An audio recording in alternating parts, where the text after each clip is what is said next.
activista como Terelupe Reyes, jalisciense, hay que decirlo, que no se le olvide que es jalisciense, de la Barca, Jalisco, y otro jalisciense, nuestro querido diputado Rodrigo Chávez, también jalisciense de Mazamitla. Tenemos cuadros de exportación en Jalisco, y bueno, un gusto estar aquí con todos ustedes. Para empezar este evento, quiero dejarle la palabra a nuestro secretario de Formación y de Capacitación Política, a Roberto Gómez Lamas. Bien, bueno, compañeros, vamos a hacer una pequeña, breve presentación de nuestros ponentes, coordinadora. Empiezo por Terelupe Reyes. Ella es nuestra secretaria nacional de la Defensa de la Soberanía, Medio Ambiente y Patrimonio.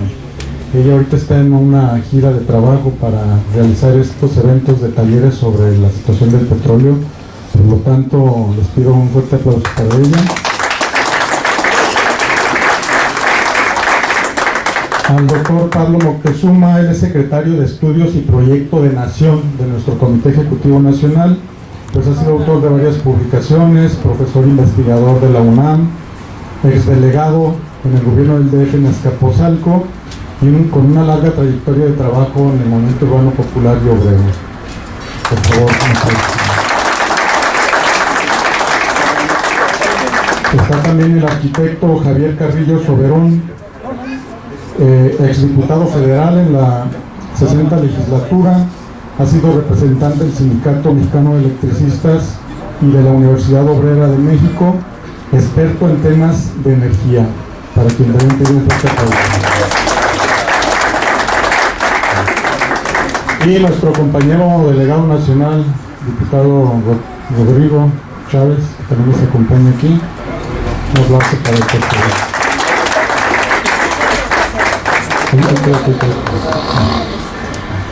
Vamos a hacer un trabajo en 3 etapas. Primero, tanto Pablo como Francisco nos van a hacer una introducción. Vamos a hacer ahorita en el trabajo de la mañana un 2x1, una introducción al tema que ellos mismos van a estar en la tarde, a las 5 de la tarde, en un foro, debate y discusión, ¿no? Nos van a hacer una introducción ambos. Posteriormente haremos un trabajo de taller en equipos.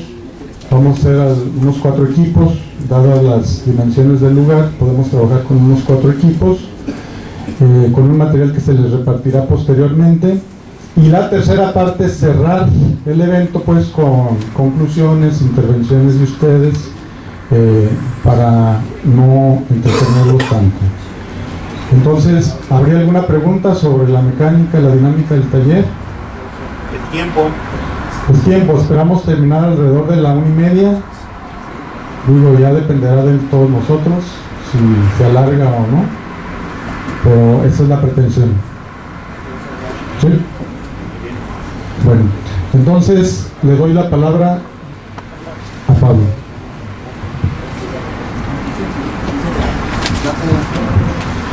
Muy buenos días. Siempre es importante, y más en estos momentos, el reflexionar sobre la situación de nuestro país, en particular el tema del día, que es el petróleo, y sobre todo prepararnos para la acción. Creo que todo este trabajo que estamos realizando tiene que llevar a la movilización del pueblo de México y a la transformación de la realidad, dado que los gobiernos del PRI y el PAN nos han llevado a un retroceso que nos coloca en el siglo XIX. Todo lo que se avanzó en el siglo XX, todo lo que se logró con la revolución, con el cardenismo, pues va para atrás con estos gobiernos vendepatrias. No ha habido un momento más grave en la historia de México como el actual, solo comparable a la venta a la mitad del territorio en 1847 con la invasión yanqui.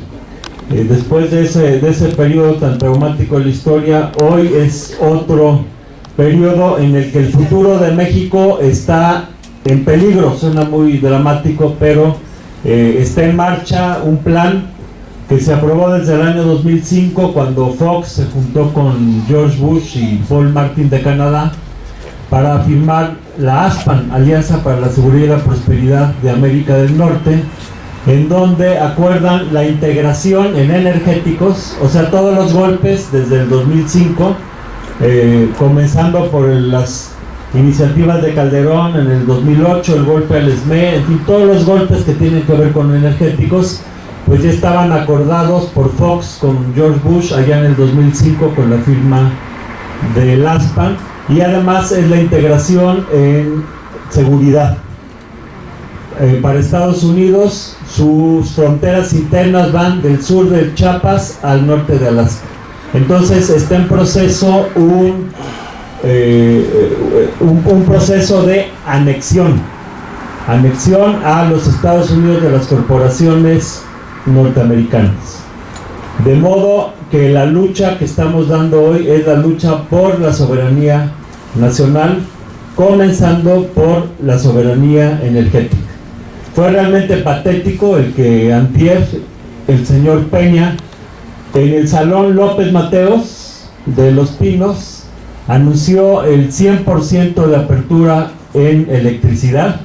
En el Salón López Mateos, que fue quien nacionalizó la electricidad, y la apertura a las empresas extranjeras y corporaciones nacionales del petróleo.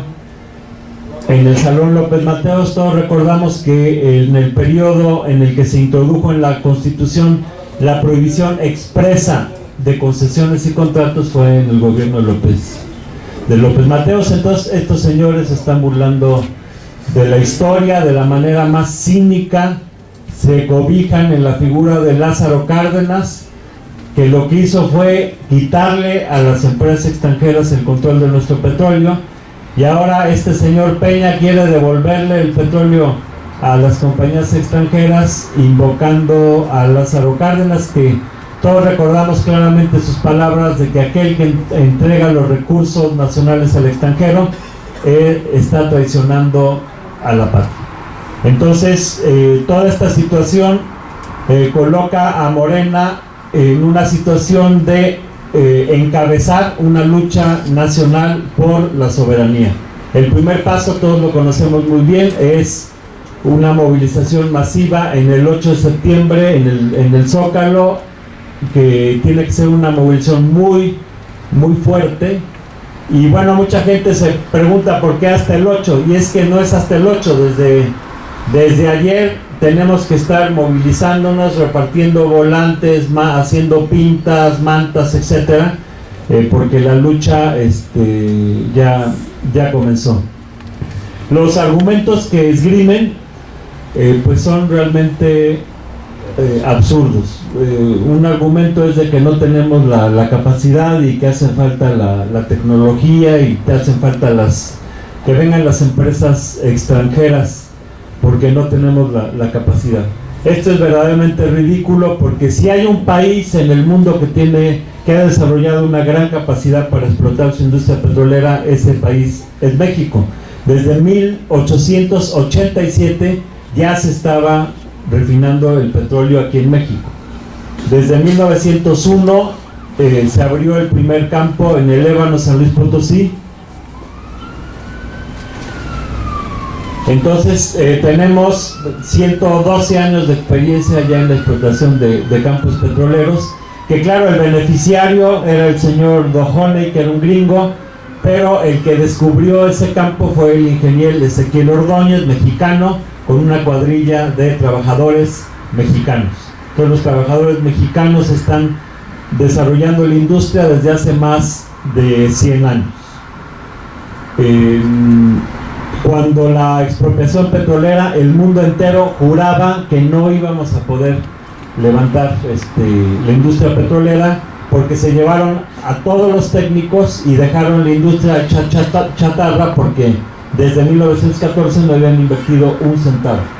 Y sin embargo, esta industria chatarra con puros obreros, porque se llevaron técnicos extranjeros y nacionales, quedaron nada más los obreros, pudieron levantar la industria petrolera. Cuando se anunció que México iba a producir gasolina, se burlaron en el extranjero.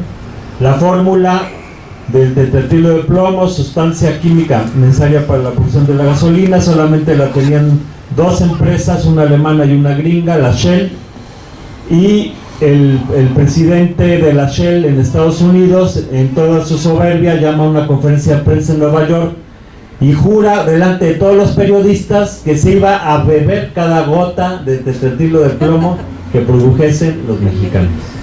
Y bueno, se tuvo que tragar sus palabras porque los ingenieros y técnicos mexicanos produjeron tetraetileno de plomo y gasolina, y éramos autosuficientes en gasolina hasta los 70. Entonces, la capacidad de los técnicos, de los ingenieros, de los obreros mexicanos está más que demostrada. Todos los grandes descubrimientos en Tabasco, en Chiapas, en Campeche, Cantarell, todos los grandes yacimientos petroleros fueron descubiertos por ingenieros y técnicos nacionales. Y en los 80s México era un país que daba asesoría a otros países, a Noruega, a Ecuador, a Venezuela. Siempre hemos sido un puntero a nivel mundial en la industria petrolera. Lo que sucedió con el neoliberalismo es que de manera criminal y deliberada se dedicaron Salinas, Zedillo, Fox, Calderón y ahora Peña a desmantelar la industria petrolera. Recordemos cómo después de que le sembraron el muertito a la quina y lo encarcelaron, lo primero que hizo Salinas de Gortari, ya cuando controló al sindicato, fue despedir a 5,000 técnicos e ingenieros de Pemex. Y esas compañías extranjeras que hoy quieren regresar, pues traen como personal a esos mexicanos que fueron despedidos y que luego pues buscaron chamba en alguna otra empresa. Entonces es conocida la capacidad que tenemos los mexicanos. El Instituto Mexicano del Petróleo, fundado por Javier Barrosierra en 1965, también desarrolló gran capacidad. En los 90 ya se estaba explotando mar en aguas profundas, en 200, 400. En 99 ya había trabajos hasta en 1000 metros. En fin, hemos tenido toda la capacidad. Pero ¿qué hizo Zedillo? Desmantelar el Instituto Mexicano del Petróleo. Yo tengo un primo que trabajaba ahí y me comenta cómo de pronto toda la información la tiraron a la basura. O sea, todos los archivos los sacaron y vámonos.